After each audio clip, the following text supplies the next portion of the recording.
From motivation to discipline. Two very, very important things, I guess, in life. You go through different stages where motivation's important.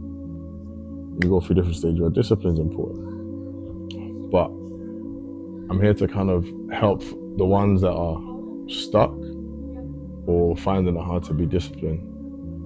And I'm here to essentially help you break free from it. So yeah, what I will say is, with regards to motivation, if we was to break it down, motivation is who doesn't love being motivated? Who doesn't love feeling electric? Who doesn't love starting something with a high intensity? It's good. It's what essentially starts what we want to do. However, one thing you need to understand about motivation is that motivation essentially is a feeling. And we break that down even more, you understand that feelings within itself, how I may feel today won't necessarily be how I feel tomorrow. So essentially, if we break it down to our actions, if my actions are the outcomes based on how I feel, then essentially my actions will fluctuate as well. So this is why a lot of the times you're finding that same consistent issue of not finishing what you're starting, because what's happening is you're basing your actions, so the things that you know you need to do, on how you feel. Let me give you an analogy. I kind of like analogy. So if I was to give you an analogy like a car, I don't just put petrol in a car once and expect that to last for the whole month. Do you understand? There comes a time where, whether that's once a week, whether that's twice a week, I will need to ensure that whatever car I'm driving will need to be charged, petrol, diesel, even if it's an electric car, it will need to be charged. And this is the cross bridge between motivation and discipline. So we've kind of spoken a little bit about motivation. Let me give you insight on what discipline is.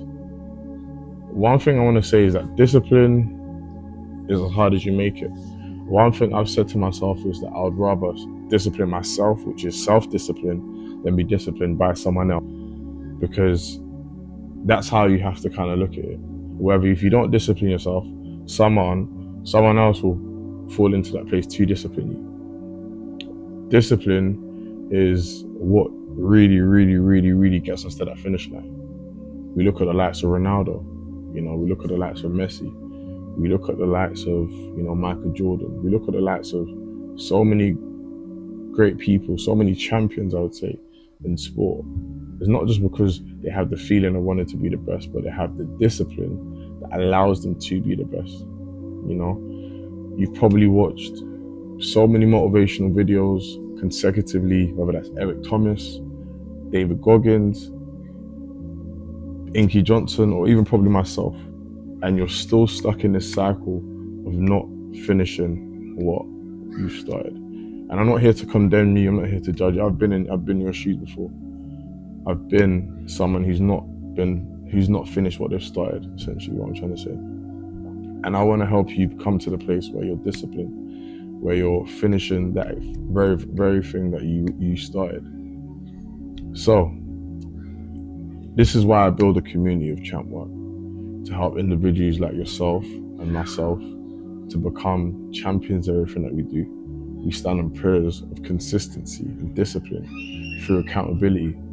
And if you're one of those that is struggling, this is my call for you to join the Champ Work Press Up community, which is a community of like-minded individuals who are embarking on a challenge to be better every single day, where you're not judged, where you can throw in your posts and feel completely unashamed. This is a call for you.